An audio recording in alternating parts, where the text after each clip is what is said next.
19h45 à la télévision Labari, monsieur, dames, bonsoir et bienvenue à cette nouvelle session d'information du dimanche 12 avril 2020. Nous avons sur ce plateau Sanounou Ibrahim, architecte, expert immobilier et également membre du Conseil national de l'Ordre des architectes du Niger. Monsieur Sanounou Ibrahim, bonsoir. Bonsoir. Et merci de répondre à notre invitation. Avec vous, il sera question de l'importance de consulter un architecte avant d'engager un chantier. Mais avant, voyons l'essentiel de l'actualité de ce jour que nous débutons avec cette brève. Les acteurs de la société civile Moussa Tchangari, Michael Zodi, Halidou Moukela, Moudou Moussa et Habibou Soumela, ainsi que le président du syndicat des commerçants importateurs, exportateurs et grossistes El Haji Sani Shekaro vont passer leur 23e nuit de détention dans les prisons d'arrêt de Tillabéri et Niamey. Ils ont été interpellés à la suite d'une manifestation pacifique contre la gouvernance du régime en place prévue pour le 15 mars 2020. Depuis leur arrestation, des voix s'élèvent pour exiger leur libération. Une autre brève, interpellé jeudi à la police judiciaire, le coordonnateur exécutif national du réseau des organisations pour la transparence et l'analyse budgétaire ROTAB, membre du cadre de concertation et d'action de la société civile et également directeur général du groupe de presse Labari, Ali Idrissa, a passé sa 3e nuit de détention à la police judiciaire.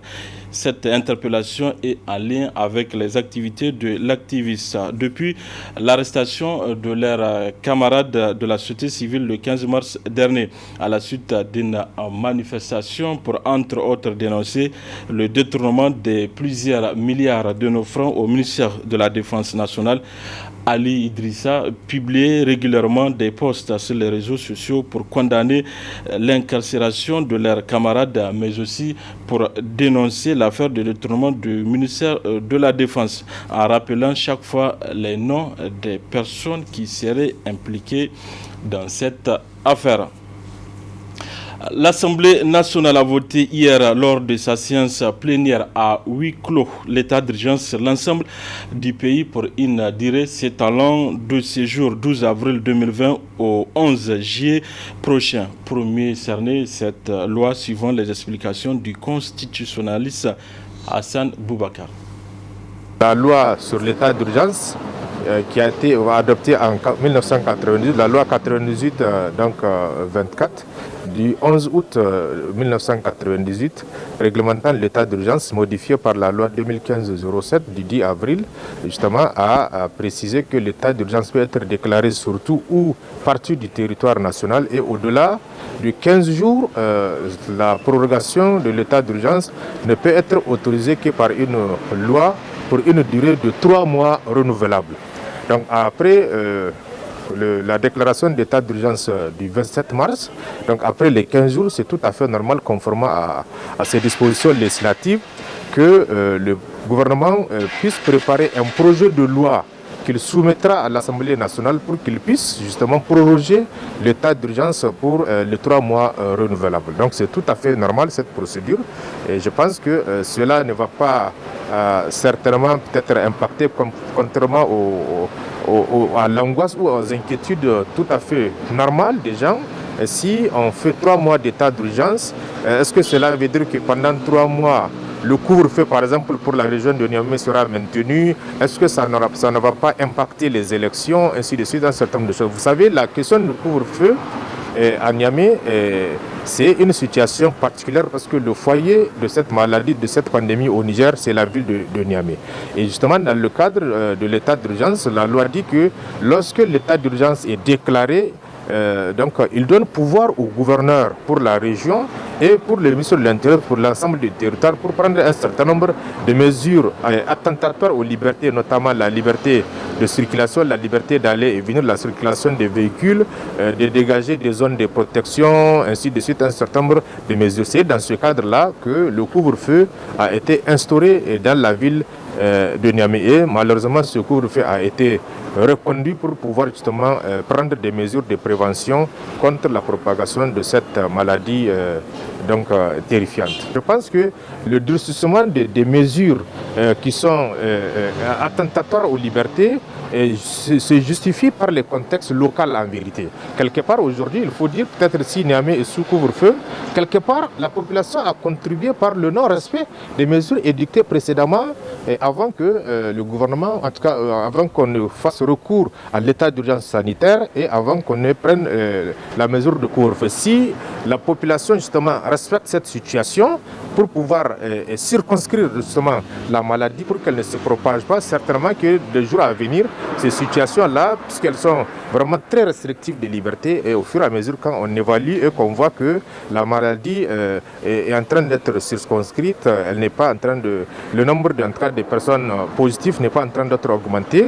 Je pense que certainement qu'on va un peu peut-être détendre justement l'atmosphère pour qu'on puisse vraiment un peu permettre aux citoyens de vaquer à leur occupation. Sinon, malheureusement, l'état d'urgence a toujours ce genre d'effet où on peut dégager des zones de protection, où on peut interdire des rassemblements, des réunions, un certain nombre de choses, des mesures notamment, qui sont difficiles pour des citoyens qui ne sont pas habitués peut-être à vivre ce genre de restrictions de liberté, qu'ils puissent accepter. Mais ce que les citoyens doivent comprendre, toutes les mesures prises dans le cadre de l'état de mise en œuvre de l'état d'urgence, que ce soit au niveau régional ou au niveau national, peuvent faire l'objet d'un recours pour excès de pouvoir devant le Conseil d'État.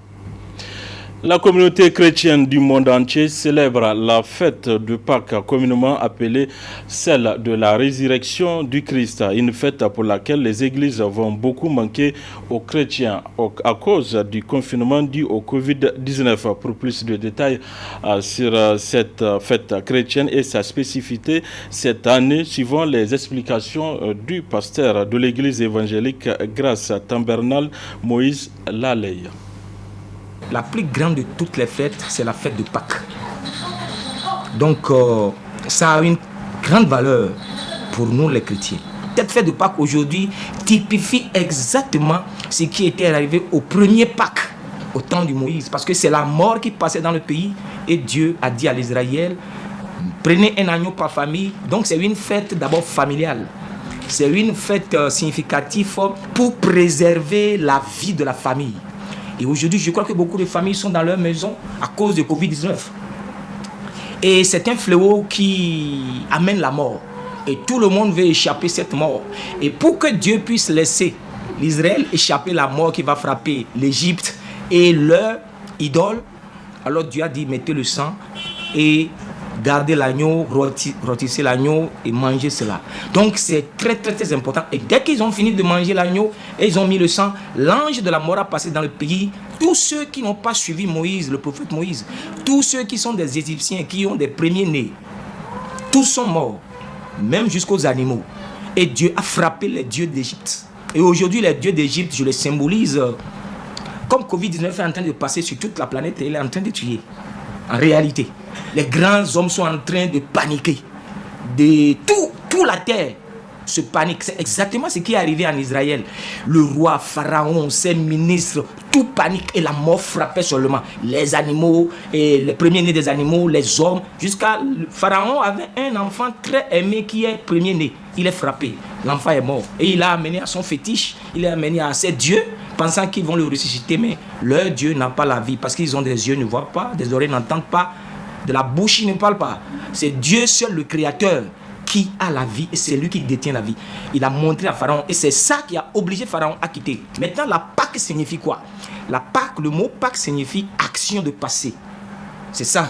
Donc, le fait que l'ange de la mort est en train de passer pour faire quoi? Pour tuer tous ceux qui ne sont pas d'accord, tous ceux qui n'ont pas obéi à Dieu.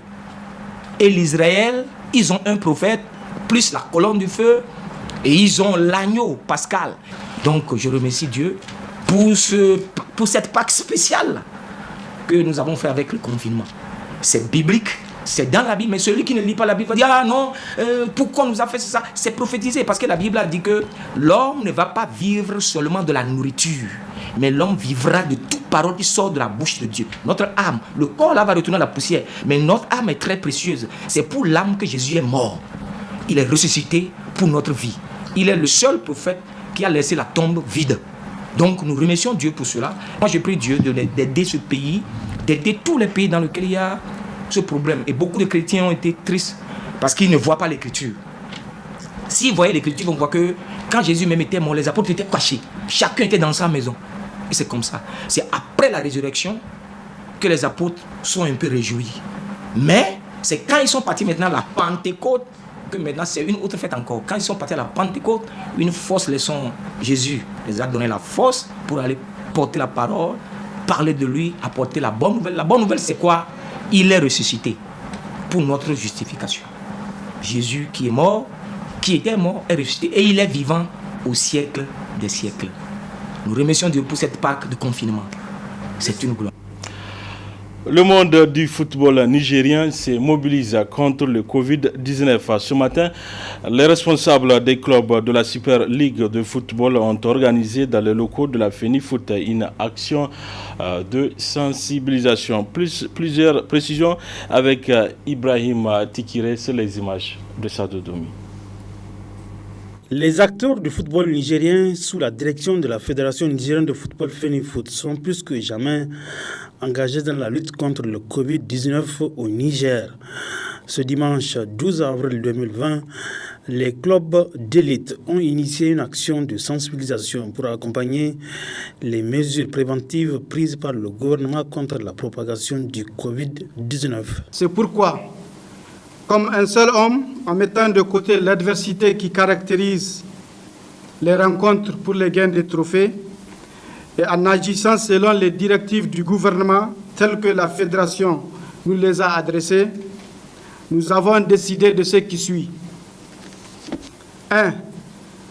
Nous avons suspendu toutes les activités de nos clubs qui nécessitent un quelconque rassemblement. Il s'agit des entraînements, des matchs amicaux et des réunions de bureaux des instances des clubs. 2.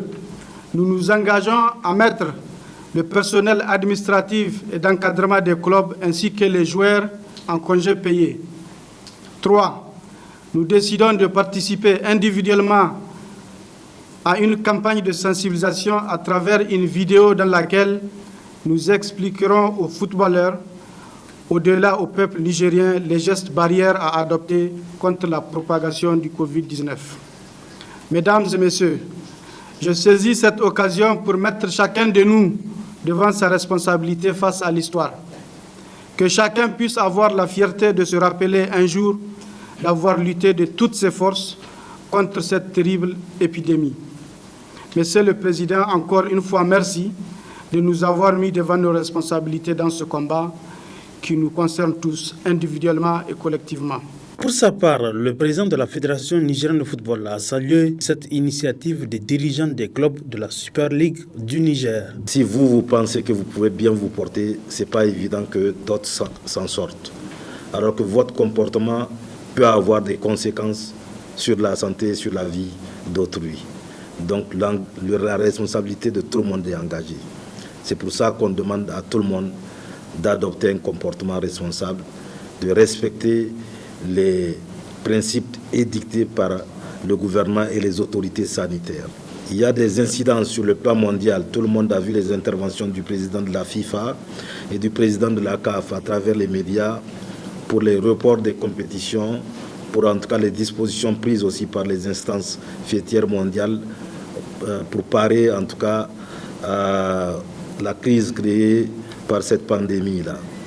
Nous avons pris les mêmes dispositions en bien sûr nous accordant, en suivant les directives édictées par les autorités nigériennes pour suspendre nos compétitions.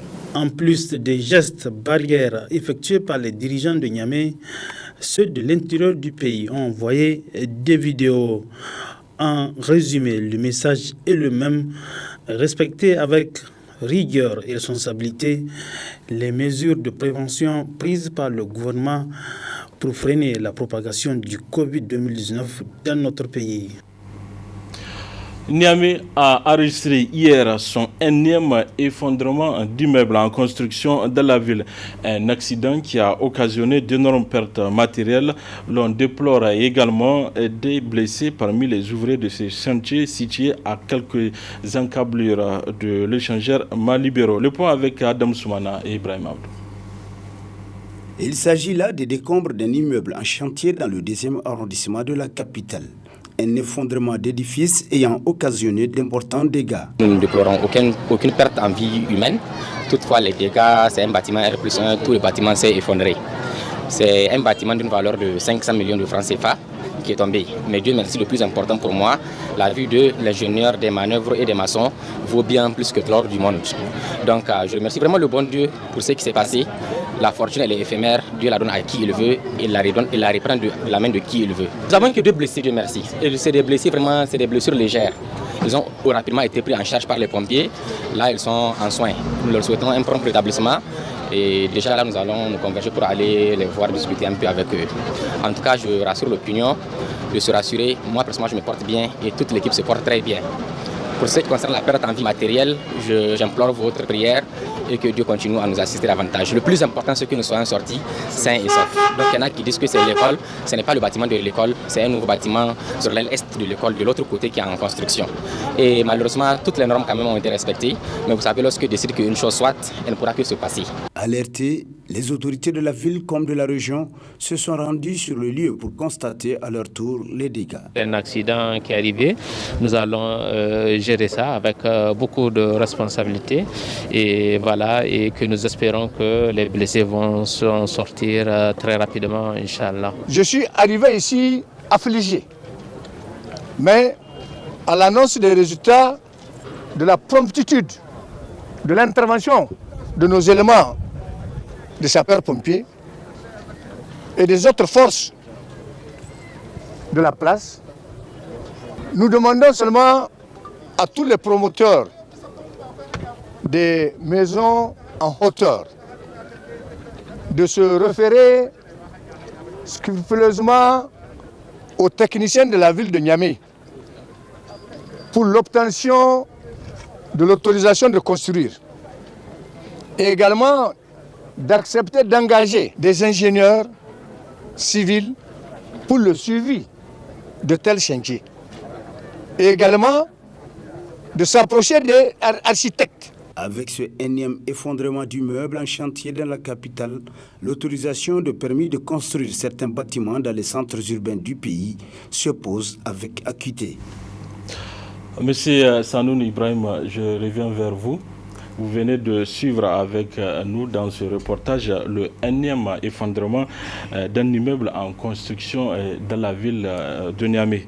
Je rappelle que vous êtes architecte, expert immobilier et également vous êtes membre du Conseil national de l'Ordre des architectes du Niger. Alors, qu'est-ce qui ne va pas? Alors, je vous remercie de cette invitation, surtout à une occasion assez spéciale et importante. Dans le domaine de la construction, principalement, il y a 3 points essentiels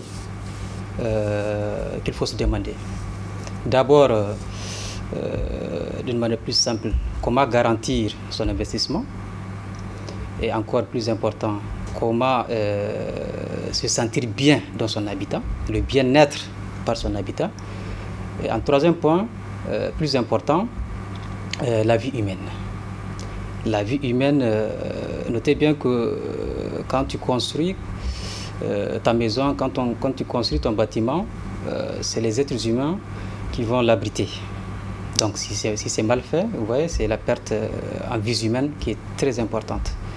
Donc c'est pourquoi, comme le gouverneur vient de le dire, il faut faire appel aux techniciens, il faut faire appel à un architecte. C'est très important. Aujourd'hui, je vous prends un exemple. Je prends toujours cet exemple-là parce qu'il est très illustratif. Est-ce qu'on peut envoyer un journaliste à l'hôpital pour diagnostiquer un malade? Vous allez me dire certainement non. Donc, quand on veut construire, il faut faire appel aux professionnels du domaine de la construction. D'abord, vous avez l'architecte, vous avez l'ingénieur en génie civil, vous avez le technicien, vous avez le maître maçon et vous avez les maçons et les ouvriers. L'architecte est au début et à la fin de tout projet de construction. Et très généralement, j'ai remarqué au Niger, je prends le cas du Niger, les investissements, pour qu'ils soient assurés, il faut inévitablement consulter un architecte. Bon, d'autres, pour ne pas trop dépenser, ils peuvent facilement aller avec un maçon, faire les plans, sans suivi, avec un ingénieur génie civil ou bien un bureau d'études. Et à la fin, tout s'écroule. Donc au départ, le client qui ne voulait pas dépenser plus pour faire appel à un architecte, un ingénieur génie civil, un technicien, c'est possible que vers la fin, il perd tout. Et le cas de ce bâtiment qui vient de s'effondrer interpelle d'abord les architectes, l'autorité et le public. Donc nous devrons prendre conscience par rapport à ce genre d'incident qui ne doit plus arriver dans notre ville. Et l'immeuble effondré, il y a plusieurs causes. La première question, pourquoi l'immeuble s'est effondré? D'abord, quand on fait les plans, avant de commencer le travail, il y a ce qu'on appelle étude de sol. Il y a des laboratoires qui étudient la nature du sol. Quand tu veux te poser sur un terrain qui est l'assiette, qui accueille le bâtiment, il faut nécessairement connaître le terrain sur lequel tu vas te poser. Donc c'est ça le but d'étude de sol. Il y a des sols qui ne sont pas stables, il y a des sols qui sont instables. Donc en fonction de la nature du sol, les ingénieurs génie civil et les architectes, nous savons quel type de fondation il faut faire. Le béton, le fer à béton à utiliser aussi, c'est important. Donc c'est pourquoi le bâtiment qui vient de s'effondrer là, ça peut être un problème au niveau du sol. Ça peut être un problème au niveau de la structure. Ça peut être les deux. Pourquoi la structure? C'est pour que au niveau de la dalle, des poutres, ça a commencé à céder vers le bas. Il se pourrait aussi que c'est à partir du bas du sol, si le sol est glissant. Vous savez, la terre, c'est un être vivant. Généralement, sur les constructions, on voit parfois des petites fissures. En réalité, ce n'est pas parce que c'est mal fait, mais c'est parce que la terre, elle vit. La terre bouge sans que nous, sans qu'on l'aperçoive, parce que c'est infime. Donc c'est pourquoi parfois tu vois des petites fissures sur les murs, c'est parce que la terre bouge. Et là où se trouve l'immeuble effondré avant-hier, c'est une zone d'eau. C'est une ancienne vallée, parce qu'il y a Guntiena qui passe là-bas. C'est sur le Guntiena, c'est très important. Donc le sol là-bas, c'est un sol particulier. Il y a de l'eau en bas, donc facilement la terre a des mouvements. Et si l'étude de fondation n'ont pas été faites par rapport à la nature du sol, c'est normal. C'est normal qu'à partir de la fondation, ça joue sur les poteaux, des poteaux ça joue sur les poutres, et ainsi de suite. Et c'est normal que l'immeuble peut s'effondrer. Et au niveau de la structure aussi, du dimensionnement des poteaux. Parce que si l'étude de sol était bien faite, la structure était bien faite par les ingénieurs, le suivi de santé a été bien fait, mais je me demande, certes ça arrive, mais ça serait très difficile de voir des immeubles effondrés de cette manière-là. Est-ce que vous êtes sollicité des fois ou pas du tout? Je crois que depuis quelques années, au Niger, particulièrement à Niamey, les architectes sont sollicités. Et quand vous voyez comment Niamey est en train de grandir, des villas, des immeubles, on voit comment les quartiers sont en train de grandir de manière horizontale. On voit des belles constructions, des jolis plans. Je crois que de plus en plus, au Niger, les Nigériens commencent à consulter les architectes, mais ils devront faire mieux, parce qu'il y a d'autres, s'ils ont un maçon, c'est le maçon qui fait tout. Il y a d'autres, s'ils ont un technicien, c'est le technicien qui fait tout. Mais au risque de perdre tout à la fin. Est-ce que la consultation se fait, par exemple, à un prix abordable, ou bien c'est vraiment trop cher pour quelqu'un qui se débrouille pour construire une maison? Nous avons un tableau par rapport à ces prix-là, mais je crois que d'autres nous voient un peu loin. Mais tous ceux qui nous ont rapprochés, ils savent qu'il y a un terrain de négociation où le client et l'architecte et le cabinet ils peuvent s'entendre facilement. Et je crois que beaucoup l'ont fait. J'appelle le public à aller de plus en plus vers les architectes, puisque même si on dit que les architectes sont chers, on sait qu'au Niger, certains moyens ne sont pas ne sont pas assurés. Il y a toujours un terrain d'entente entre l'architecte et son client. Alors, une dernière question, M. Sanonou. Quel est votre rapport avec l'État et vous, les professionnels du métier de l'architecte? Depuis un bon moment, avec les fêtes tournantes, je crois que l'État implique les cabinets d'architecture au Niger. On l'a vu avec les fêtes tournantes. Mais là où l'État doit faire plus, c'est au niveau des permis de construire. Puisque ce n'est pas parce que quelqu'un sait coudre des chaussures qu'il peut facilement coudre une veste. Ce n'est pas évident. Donc au niveau des permis de construire, je crois que la mairie doit faire un effort, doit faire plus. On ne peut pas donner une autorisation de construction sans pour autant impliquer d'une manière plus conséquente les architectes qui sont les professionnels principaux du domaine de la construction. Parce que l'architecte, c'est aussi un homme de culture. L'architecte fait aussi de la météo, parce qu'il organise l'espace, l'optimisation de l'espace, l'esthétique, la fonctionnalité, l'orientation des façades, le bien-être dans son habitat.